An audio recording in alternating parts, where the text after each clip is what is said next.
Hello and welcome to Bevvers Minis. This is my first video.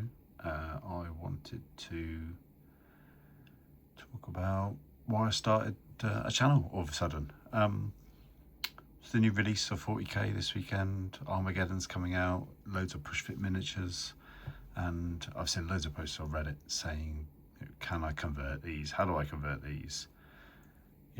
With people who aren't sure. So I just wanted to kind of talk a bit about my kit bashing journey and my 40k journey as well, because this will be the first time I'm playing 40k since the 90s. So yeah, we're getting to grips with that, trying to play some games and doing a lot of modelling, converting, which is what I've kind of done a lot of the last few years since getting back into it around the COVID times. Anyway, I thought I'd show you my Terminator Captain, who is based on the model that was in the Leviathan set.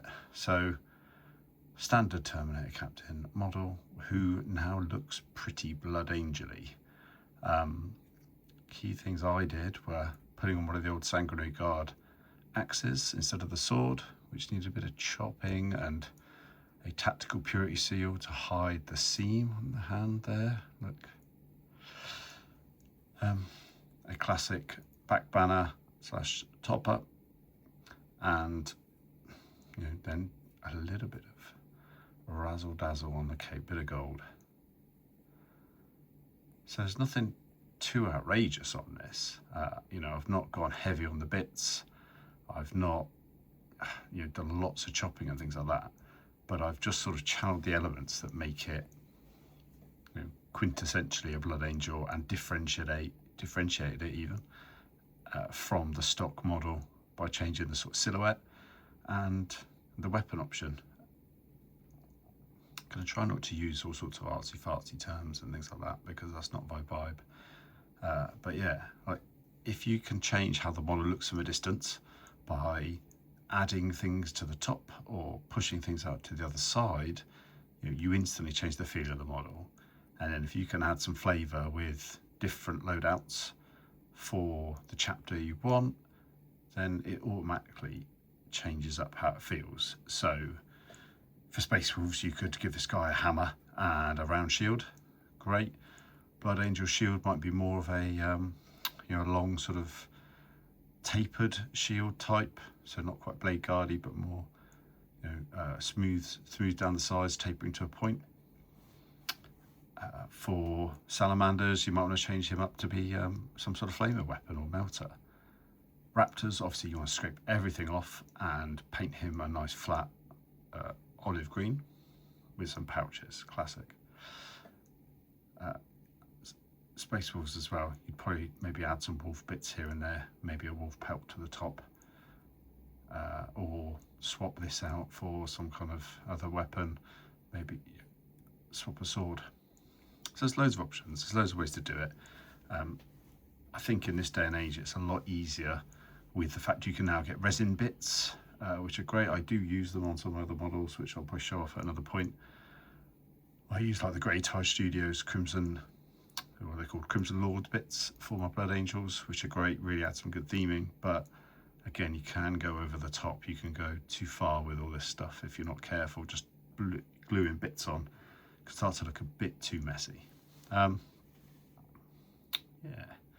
painting wise, I tried to go for like an old school second edition theme. That's where I started out. That's the kind of vibe I like to go for. So yeah, I like it. I like bright saturated schemes. I don't really do much weathering at the moment, but I'm certainly going to get into it soon. I should say as well that although I've done Blood Angels and then my first army, I'm actually going for Space Wolves for the Armageddon box. Because I fancy a change, and quite frankly their refresh was way better than Blood Angels, so I like the units more. I've also got some Eldar kicking around, which I do a bit with, but I've not got much into kit bashing them yet. I find Marines are like really easy, chuck a different head on, different arm, it's pretty simple, and I quite enjoy that about it. Like I say, paint scheme wise, going fairly old school, because that's how I like it. I'm not a brilliant painter. As you can see, I try and do a bit of the checking and things like that, and some of the other little details. It takes a while, but hey, you know, I'm learning, we're all learning. This one was done with like masking tape, sort of just a couple of mil apart, and then a bit of sponging, I think, to get the gold line. You know, I don't have that steady a hand. So yeah, some tricks of how to do it.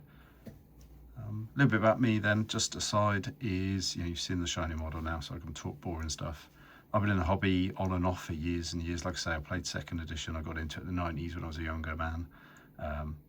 Played lots of games with high school friends and things like that, and then left it for about 10 years, came back in about 2010, had another go, I got another Blade Angels army, and then had another break till COVID, and then picked it back up again. I've been going ever since with that. I've got 2 young children. They occasionally get involved, and we play games together, and they do a bit of painting and modelling. My eldest is collecting Tyranids, and my youngest is the biggest hobby butterfly going, but currently he likes Tau, although he might be tempted by the Orc half the Armageddon box. Speaking of which, I will be working on the Orc half as well. My plan is to do those Bad Moon Orcs, just so then we've got small forces to work through the campaign book for me and the boys, and some of my mates as well. Yeah, so been around for a while. The models have come such a long way. The online presence has come a long way as well. Like, I wish I'd had some of this sort of stuff growing up, because it would have been so much easier to get into. So yeah, I wanted to give back a bit to the community, I guess, show off how I do things, and hopefully inspire somebody to doing, you know, some kit bashes or paint job and pushing themselves a bit. I think that's enough for a first video. So thanks for watching, and I'll see you again soon. Goodbye.